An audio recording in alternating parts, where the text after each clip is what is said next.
My hair looks a lot darker than it was when I first bleached it. Hair gets... Hiya, welcome back to my channel. Okay, so I am back with this quick video.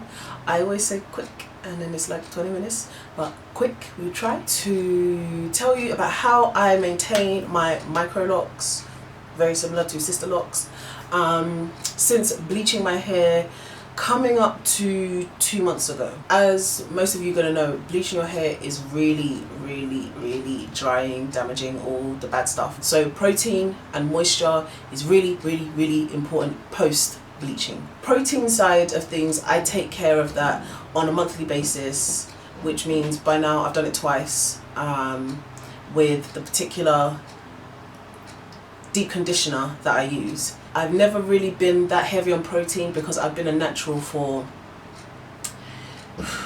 going on like 5 years now, so I've never been too heavy on protein just because I haven't had the damage that comes with relaxers, texlaxers, all that kind of thing. But now where I've bleached my hair, protein's now important again to kind of, you know, strengthen those bonds. On a day-to-day basis, I tend to focus my attention on glycerin-based products, especially now that we're in the summertime.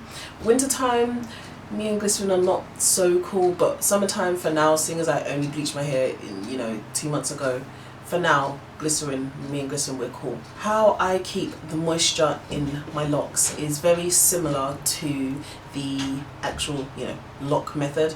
And by lock method, I mean LOC, the liquid oil cream method. It's similar in the sense that there's still liquid and oil, not so similar as in there's no cream. Reason being, they're locks. I cannot go through and brush out all the buildup when the time comes. My locks are not as thick and juicy as some, so theirs would be even harder to get creams out of. But for me, I'm not even trying to mess with buildup, so I stay away from it. Saying that, the fact that I use glycerin-based products in my liquid portion of the lock method, I don't use pure glycerin. No one should use pure glycerin on their hair. That is just asking to be a dust collector. I mix the glycerin with distilled water. So I have my basket, little arsenal of products that I use, and this, trust me, it's not really, it's 3 items. So my little trio of products. I still haven't found a proper use for my wire basket, but I think this might be it. So, okay, after I wash and deep condition my hair, which tends to be every 3 to 4 weeks, I use this as my leave-in. This is the Talia Wajid Black Earth products. I use her shampoo, her conditioner, and then this. Oh, and I also use her sometimes for the hairline when it's like really out of control.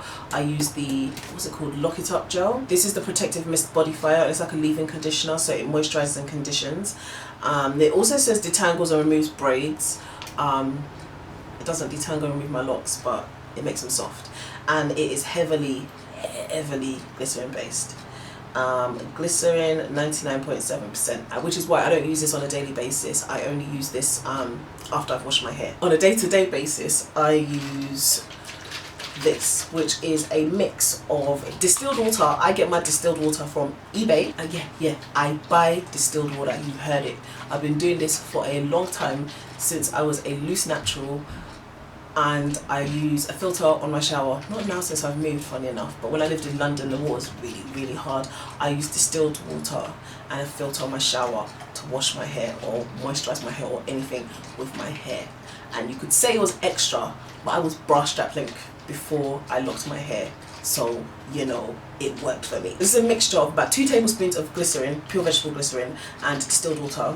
And this is like halfway empty, but this is a bottle of vitamin E oil, apricot kernel oil, and it's both a 50-50 ratio, and some essential oils. I've got rosemary, tea tree, and those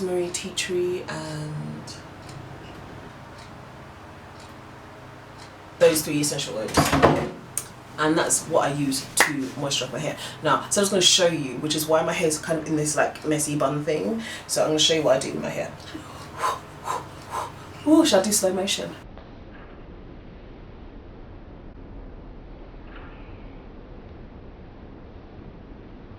Okay, go with yourself, Rose. Right, what I do is I separate my hair into two. Free the red. Free the red. Okay, yeah, so I separate my hair into two. And I put it in two big old China buns on the side.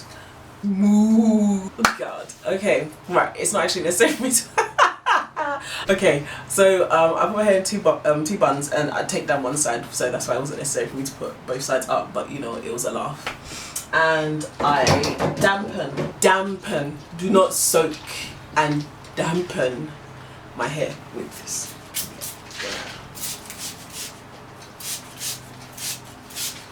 I hope this don't get all over my camera because it's not that far away.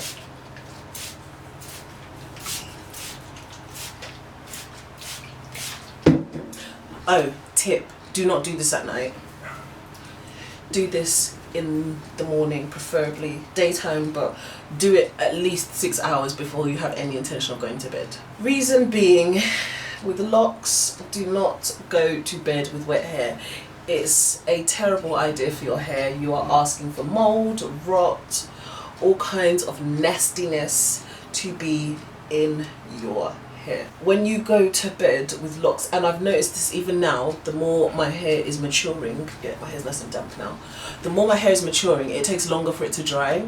So going to bed where, let's say you've put your hair in flexi rods, which is what I used to do all the time, or like bantu knots, what I used to do all the time, or when I was a loose natural, and then in the morning your hair's like lovely and dry and curled. It don't do that with locks, and you'll just be asking for mold and mildew and dread rot. I think they call it dread rot, all that nastiness. So don't do this when you're going to go to bed. Do it in the morning where your hair has time to air dry and all that stuff before, you know, you go to sleep.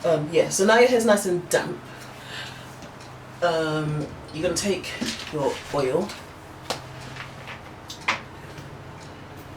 and I've got about, can't even show you, about a teaspoon in my hand, and I'm going to focus that on the ends of the hair. This up a bit. So that teaspoon is just for the ends, because my ends, not all of them, there's only a few that are kind of like, you know, the locked ends where it's like just a nice round bottom. Oh, my battery's gonna die, no! I'm gonna be quick. So the nice round ends at the bottom, I don't have many of those, so I have to still make sure my ends look cute and like curl up and all that. I get another teaspoon, spread it between two palms, and this is gonna get distributed throughout my locks.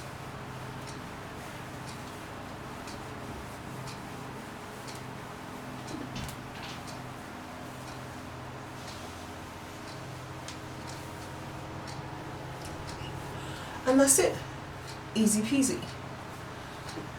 And by the time it gets to night time, because it's now about midday now, so by the time it gets to time for sleep, they'll be nice and dry and soft. So yeah, done that on this side, same on this side.